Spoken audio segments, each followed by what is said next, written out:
Hi, I'm Matt Greenhouse with NASA's James Webb Space Telescope project. I'll be talking about the James Webb Space Telescope mission. Kind of like a primordial Earth, sort of like an older Earth prior to a lot of the life forms. Like there are large-scale mountain ranges and huge lakes and whatnot. As a kid, I was always interested in anything related to space, so I would constantly be reading books about the solar system.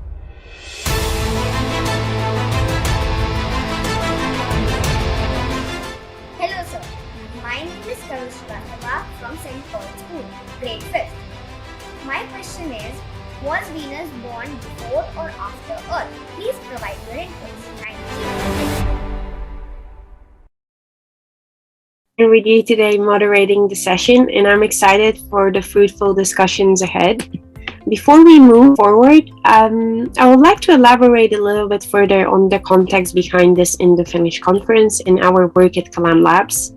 So essentially, we provide a platform for global educators and principals to collaborate and exchange their best methods and practices to nurture curiosity among students, especially in the context of pandemic and the online classroom.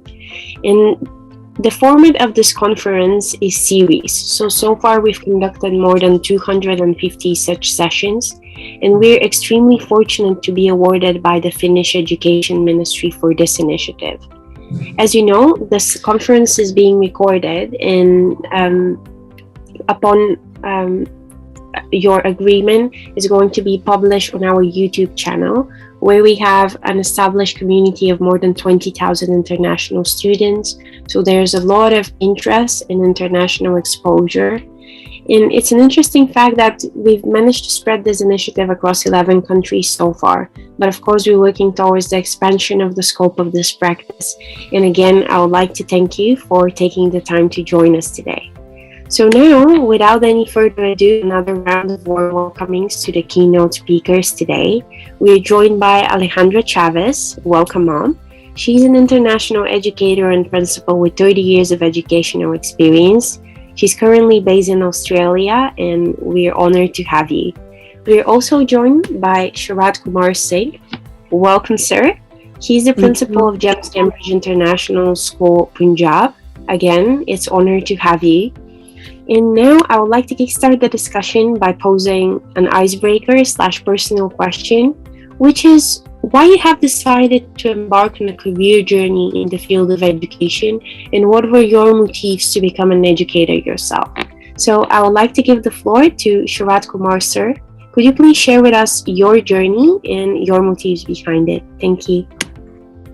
Thank you. It goes long back. Perhaps I call it's in my genes. My father was a senior art teacher at one of the leading school in Patna, known as St. Michael's High School, which had alumni across the world. And so I began, and I was very closely associated with the school, not only from the point of view of being a student of that particular school, but also as a part of the family, because my father and all the fathers were very, very close. They were Jesuit fathers run the institution. So that somehow played upon my mind, and whenever after passing my master's, nothing else I could think of than becoming a teacher. So it was an obvious choice. And the second thing which really made me go with full gusto and full energy, you can say so, was moving out from, say, Bihar as a state to different other states, particularly Karnataka. So which exposed me to the international curriculum. And that really changed the entire scenario of how the session today is about how curiosity needs to be nurtured, and how unknowingly educators, and I too perhaps would have been a part of it before I really embarked upon this new thing, snubbing the curiosity, shutting it down. And that perhaps was the if I may be allowed to say, biggest crime done to the young minds.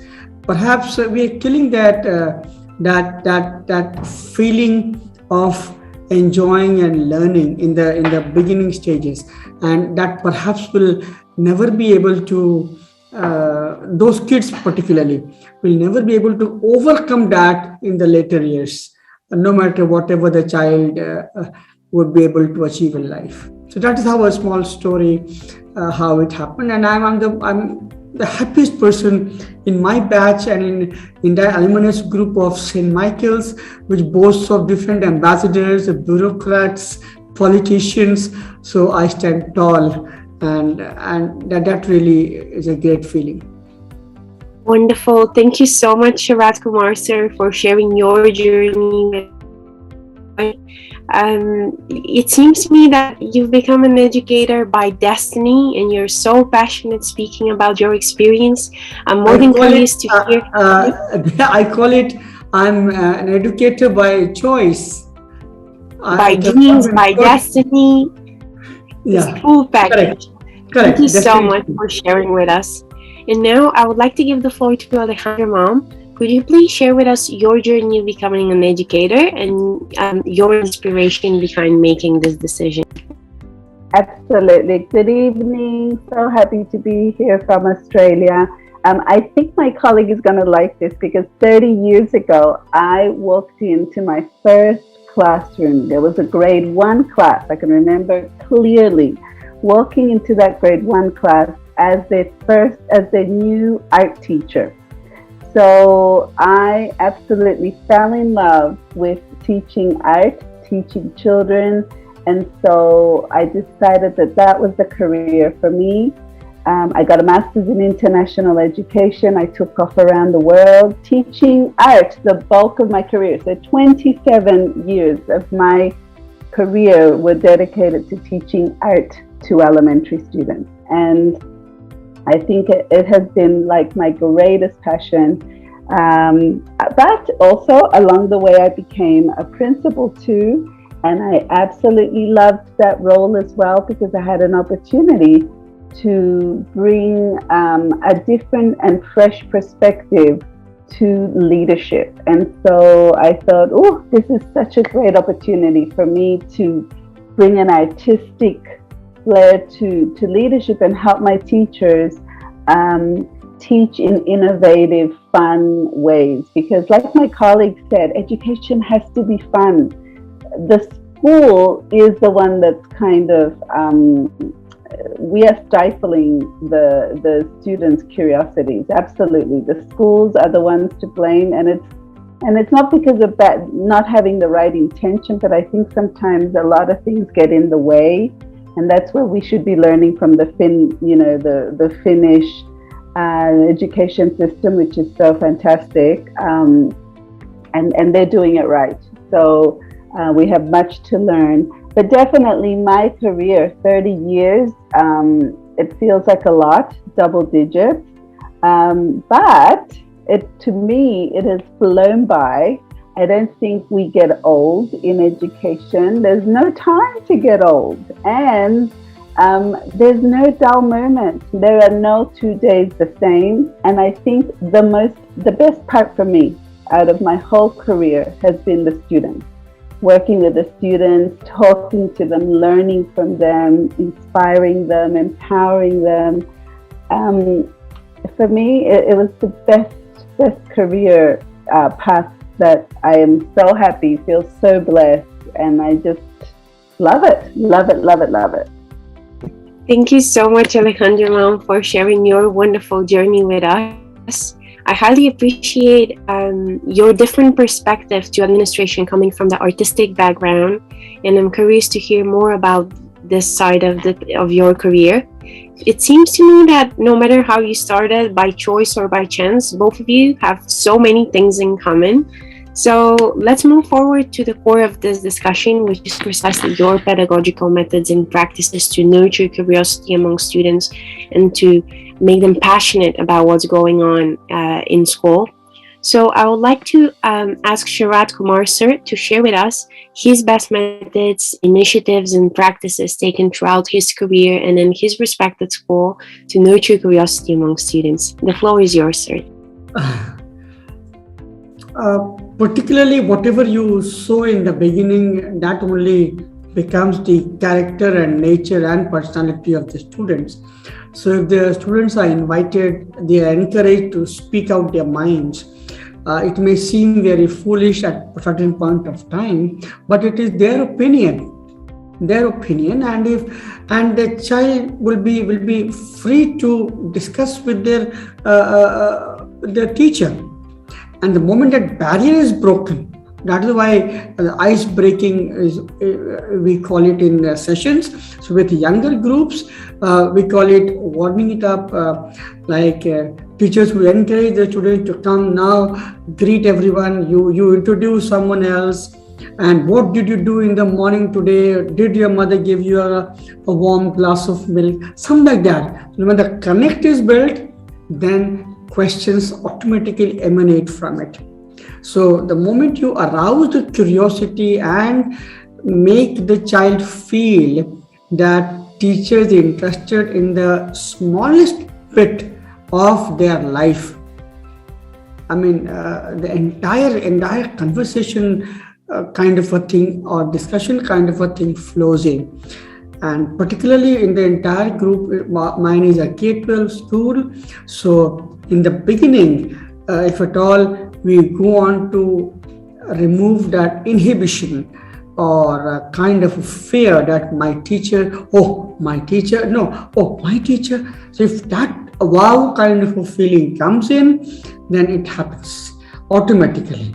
So first golden rule my teachers have created for themselves, and I ensure that everyone does it, is to not snub any child about any type of questions which they may ask. They might also ask you, sir, why didn't you color your hair red? Fine, it's his perception. He wants his teacher to look with fancy in the red color. Then you can simply inquire over there, son, why red? What is wrong with black?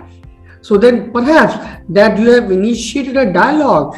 Then the more automatically when you come to say a small story, if you are teaching them like Cinderella, for example, like Cinderella, you initiate. So again, there can be three different parameters on which you go on to have it. Who lived with Cinderella? Simple question, everyone has read it. They will answer the question over there. So you begin with that. So that's how all other different concept based and then debate based questions automatically will flow in line. That's the simple pedagogy we have followed. We have kept it very simple. One golden rule: everyone's opinion is correct unless it is proved wrong. So everyone has it, and it is written on the board over there. Child comes, writes, I did this, my questions are this. It's as simple as that. And it has worked wonders for us. Definitely. Thank you so much, Sharat Kumar sir, for sharing your golden rule with us and methods and strategies adopted in your school. Indeed, this special relationship between teacher and students is absolutely essential, so that students feel that they have this freedom to express themselves and to inquire. And I feel like this is exactly what you're doing. So thanks a lot for sharing with us. And now I would like to give the floor to Alejandra Mom. Could you please share with us your best methods and practices to nurture curiosity among students? Thank you. Yeah, I just want to add 3 other golden rules that have worked for me throughout my career and that my teachers adopted as well. And I heavily advocate whenever I meet with other educators and leaders. So number 1, that stimulating environment is so important. And I like what my colleague said, to allow students that any question, anything goes, their opinion is what matters most. I love stimulating environment for students because when, and by stimulating environment, I mean using the classroom as a third teacher. So when students are learning, I used to say this to my teachers, if you are learning about the solar system, if you're learning about the rainforest, I want to come into your classroom and feel like I'm walking into a rainforest and feel like I'm in space in your classroom. And when you do this and you start bringing in that visual element for the kids, first of all, you hit all the visual learners, but you also provide a different tool for students to be able to learn, because it's not teacher made, it's student made. And as they're learning and unpacking whatever they're learning about, then it starts to come to life all around them, right? So for me, a stimulating environment is not only wonderful in the art room, because that comes naturally, but especially in the classroom. And when teachers get this, oh my goodness, wonderful things begin to happen. And that's where your art teacher in every school is one of the most important overlooked assets, because he or she can become that bridge that connects art as a tool for learning and as a tool for self-expression. My second golden rule is one of my favorites, collaboration. I'm a huge fan of collaboration. It comes again supernaturally in the art room, but I think it should be in every single classroom, in every single subject. Collaboration is so important because it moves kids away from competition. And when they're together, of course, all these open-ended questions, the curiosity is naturally nurtured. But here's what I love about collaboration. It teaches students to seek others and also to learn what their strengths are. So students, I remember in my classroom, would be like, okay, I am really good at planning, but that person over there is so good at building, and oh my gosh, that person over there is so good at coloring, and that one over there is so good at presenting. And when they figure out each other's strengths and use it to be able to produce something, to problem solve, look at all their skills that you are hitting for the future, for when they leave school. Look at us collaborating now. Collaboration is no longer limited to the four walls. It is now beyond the four walls. And we need to give our students those opportunities. And my last golden rule is to make sure that we give our students space to make mistakes. Because the number one curiosity killer, apart from school sometimes, it is the fear, that fear factor, fear of what will the teacher think if I say an incorrect answer, right? What would my friends say, or what if I get a bad grade? So we need to remove fear, because mistakes are great. We need those mistakes for more curiosity, more questioning, more aha moments. And when we can celebrate mistakes as something good and embed it and plan for it, again, we nurture curiosity in so many different ways. So that's what I wanted to add along to my colleague's golden rule. Wonderful. Thank you so much, Alejandra Mom, for sharing your top 3 tips. I cannot agree with you more with the importance of an inclusive environment, for the sake that it really caters to all different types of learners, which is extremely important. And what you mentioned about collaboration, teamwork is one of the most valued skills when you become a professional. Absolutely. And the importance of mistakes, I feel like you and Shravat Kumar sir are very much on the same page here. So it was wonderful to hear all of your methods. On a side note, I'm going to let all of the people in the waiting room in the meeting, but I'll put them on mute. So just give me 1 second.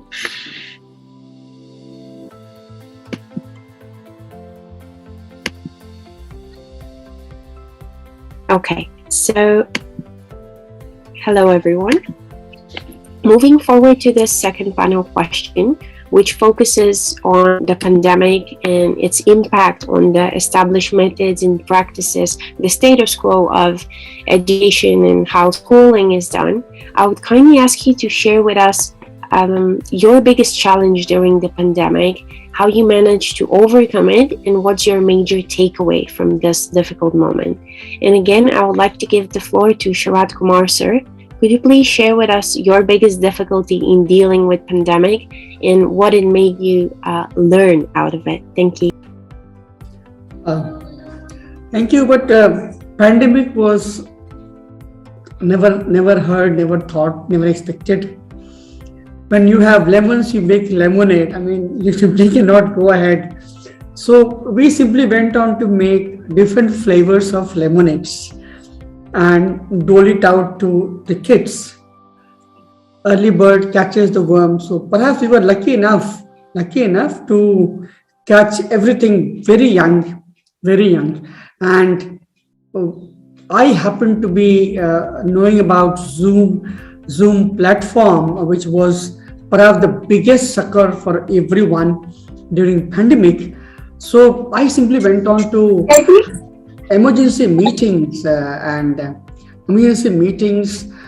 trainings people to use Zoom with lesson plans, videos, because whichever school and whichever educator really went on to capitalize on it, learn it, adapt, they were the ones who really made a good job out of the entire scenario. And we were lucky enough to have a good set of educators who really lived by it. So when the session was about to start on a particular day in the first week April, it began the same day, not a single day delay. First 15 days a bit tough, people struggling with different features over there, but then after a month, teachers were professionals. Even those who were not so techno savvy, they really went on to make videos. So Alexandra ma'am really explained pretty well that collaboration. So everyone during that particular time really collaborated pretty well. And we saw the wonderful results. Kids were wow for it. Parents were so happy. And as they say, we have got Onida TV over here. And in their catch line was neighbors envy, owners pride. So it was our pride, and the other schools who might not be that lucky enough to graduate, their envy. So we really went on to do a pretty good job. Now, when the pandemic is on its way out, hopefully, the lessons learned over there is the best thing which any school can take it further, and that would be perhaps hybrid learning. So we have got the best of mechanism now, offline schooling, plus when you have some students who require extra attention, of course, Zoom meeting is there. So teachers will have to really buckle up, and they have got a tool to use and improve the performance of their students and themselves as well. So that is how we really transform the schools, students and teachers. Thank you so much, Sharat Kumar, sir, for sharing your pandemic experience. You've done a wonderful job in overcoming the challenges. Indeed, upscaling and educating teachers how to be tech experts and deliver with the new tools was a challenge for pretty much every school around the world. But what this difficulty demonstrates is the resilience and the spirit of the whole community to overcome the difficulty and the uncertainty. So I highly appreciate all your efforts to deliver no matter what the situation was. Thanks a lot for sharing. And now I would like to pose this same question to Alejandra ma'am. Could you please share with us your biggest challenge and what it made you learn? Thank you. So I was in Singapore at the time of the pandemic. So for us, the lockdown period was very short, actually. We went back to face-to-face the following school year. So we were very lucky that we didn't have this super long extended lockdown like many countries and like India. Like, obviously, I can see India too, right? But what we decided to do was that we wanted to focus on that social emotional aspect of supporting our students and our teachers' well-being, because everyone had to pivot. This was not a drill. This wasn't a practice. It was like everybody, you're in. And we're lucky again because our school was very tech savvy. But even though it was really tech savvy, the kids are the tech savvy ones. The teachers were the ones who had to really learn how to use Zoom, how to make videos, how to record themselves. It was a much more of a bigger learning curve. In fact, I don't know if my colleague will agree, but a lot of our students were helping the teachers and troubleshooting during those sessions. We didn't use Zoom. We used, Google Meet. But it was the students who would be like, no, you've got to do this, you've got to do that, helping the teachers. So that was interesting. But so ours was a lot shorter. So I kind of want to just focus a little bit on the big learning, because there's always a nugget. There's always some learning for all of us from this situation. And yes, the pandemic was devastating for everybody around the world, but it also, I think, has given us such a wonderful opportunity to really do something different now. Everybody's upskilled, everybody's reskilled. We've got all the technology available now. We have wonderful applications available for teachers. Teachers aren't alone anymore. And so now we have, and this is what's exciting, is that we have such an incredible opportunity now to do things differently, because we cannot be teaching the way we did before. We don't know what the future is going to be like. It's going to either be hybrid, face-to-face, maybe again online. What I do know is that we need to do things differently. We need to engage. We need to assess kids differently. We need to teach them differently. And we need to keep their curiosity nurtured, especially as these learning platforms change it.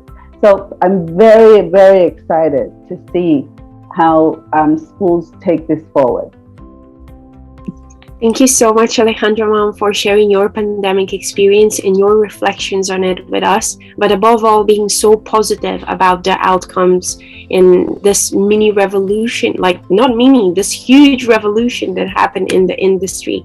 So I'm going to move forward with this positivity, changing the order of speakers here. So Alejandra Mom, could you please share with us your vision for Utopia and your dream based on what you shared with us previously? Thank you. Absolutely. So like I said, right now, we have been given a huge opportunity. Plus, we have got fantastic school models to learn from. Look at Finland. I mean, this is a Indo-Finnish conference. Just look at the Finnish way of education and what they're doing. It's not very far off. It's kind of very close to my utopian vision. So for me, I would love schools to move away from exams, statistics, and all that everything that we put our students through to define them in that small little snapshot of a time when they're doing a test. Rather than teach to the test, I want teachers to teach for joy, teach to the passions of their students.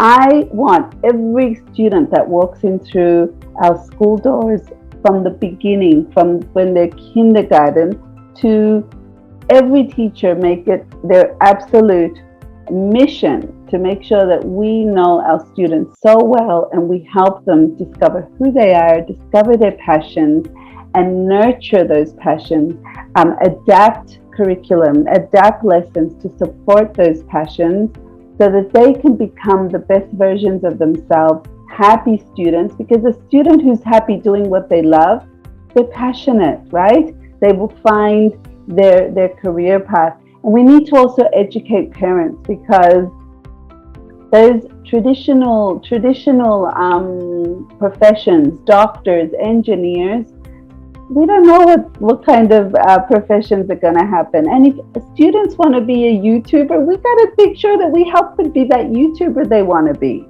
You know, we've got to support our students at all the good things that they're good at. Collaboration, I've said it before, We need to really allow our students to be collaborating in so many different ways. There are so many wonderful platforms. If a student wants to be not a doctor, wants to be an artist, wants to be a chef, wants to be a YouTuber, wants to be an astronaut, there is a program, there is something for them. That's what we need to be using.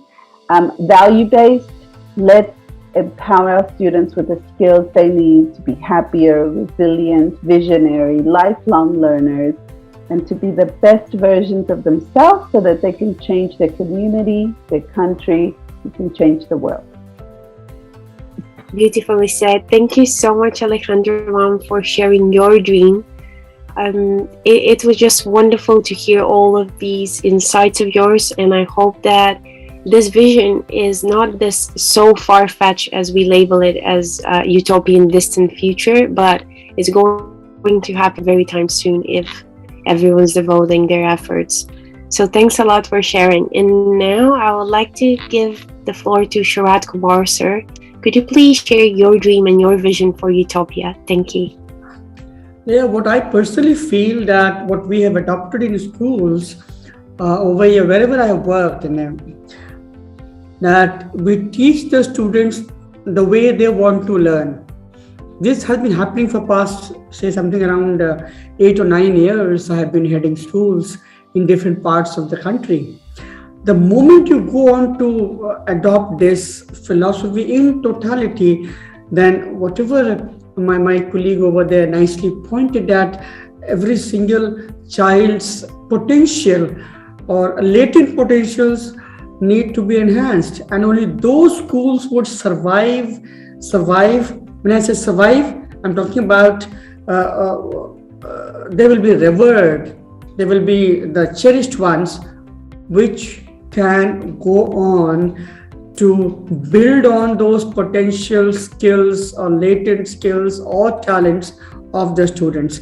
And definitely every single child will be having different potentials, and no school, no teacher, no educator can go on to afford to lose on capitalizing everyone. The moment we lose that, we are losing one particular talent for the humanity or mankind. I have been following Finnish education system for pretty long. It's wonderful. Unfortunately, education system in most parts of the world, including India, I will not be spared, but then I have to admit it, it's not aligned to being student oriented, though we may call it, though schools across the world call it student oriented, but it's not happening. And we are seeing the outcome, as my colleague very nicely pointed some time back, that too much of pressure. I mean, I thought only in India we have parents forcing their kids to become doctors, engineers, and things like that. Only 4 or 5 profession comes. But then I, as an educator, and I, as a parent, would like to question, re-question, and ask, are we teaching them for life? Are we preparing them for life? Second, what is life all about? Have we been sent on the earth just to earn cash or money? And if at all, is that money, is that wealth helping me become a better human being? And the question is, no, not at all. We are seeing millionaires, wealthy people, they are really not happy at all. The whole purpose of education and life should be that one should be happy about being planted on this planet, which is the one thing which has been lost. And we as school educators need to, maybe constraints are there. If at all we can go ahead to ensure that no single child will be singled out for anything. I would like to add one more point, and it is much more important. Instead of educating the kids, while educating the kids, our task has doubled up. We have to educate, and most importantly, the parents, because they are the ones who are playing the spoil sport. Very sorry, harsh statement, but they are doing it. Yesterday, I was reading the newspaper report, very disturbing, and it's a common phenomenon. A grade 10th pass out or 12th pass out girl committing suicide, and in the suicide note written over there to the mother, and she was scoring 97%. She was sent to a place called Kota in in India, where I call it the center for as a factory for preparing kids for engineering or medical. With 97% marks, the girl commits suicide, and a note which read, brief was, "Mama, please do not force on my younger sister to become engineer or doctor. I wanted to pursue literature, English literature. I was happy with it, but you forced me, so I went on to learn or master or put in my heart and soul for physics, chemistry, mathematics. I did not like it, though I did a good job, but I'm not happy." And she was the one who really went on to help her friends come out of depression. But when she was into depression, she could not come out of it. So we are losing people, we are losing youngsters like that. Third point, so parents need to be educated to a large extent. Third and most important aspect is, now we as a community of educators, we need to ask ourselves, are we preparing students? We do not know what is going to happen after 10 years, 15 years, 20 years. The job scenario would change. Every 10 years, you have a different job coming up.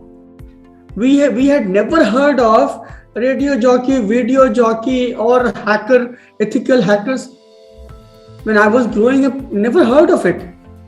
And at my age, I can see people making careers out of it just by anchoring the show, earning plenty of money, respect, and prestige. So there are whole gamut of options available. Doing what they love. That's perfectly the key. fine. Very true. Perfectly fine. And there's a colleague of mine. Her son is in grade 5. Very brilliant child. The principal told, you are getting 95. And when he asked, what do you want to become? He said, I want to become a chef. He says, you're a brilliant child and you want to become a chef? And the child was horrified. And this comes from the mouth of a principal. Very sorry. Very sorry. We are killing talents. We are killing the entire curiosity. The child was devastated. If I'm a 90%er and if I want to be a chef or a painter or photographer or artist, what is wrong? The mindset, society says 90% medicals, engineering. So that is how parents need to be oriented, educated much more than the kids. Kids will follow what we do. Thank you so much, Shirat Kumar, sir, for sharing your vision and all of these stories. It's just very unfortunate and indeed devastating for the future generations. All these parents' perceptions of what's the ideal job and all these aspirations of the parents, not of the kids. This is devastating. And the true value and the true role of an educator is, as you mentioned, to foster each and every student's talent, to develop their full potential, and to make them realize their dreams, whatever they are. And the classroom, it's a talent bank. So the educator should cater to the unique strengths and interests of of the student, and there's no job which should be labeled as not worthy depending on the score and the mark received. So I think that to a great extent, if there's this paradigm shift in what's good and bad in terms of students and marks, utopian education for happier, healthier, and better human beings will be there. So I think on this positive note, we could end the session for today. I would like to thank each and one from the keynote speakers for taking the time to join us, for sharing their wonderful experiences and visions. And I would also like to thank the broader audience for their interest in the session. Personally, it has been extremely interesting and enlightening to hear all about your experiences and methods. So many thanks for joining us. And now I would like to stop the recording. So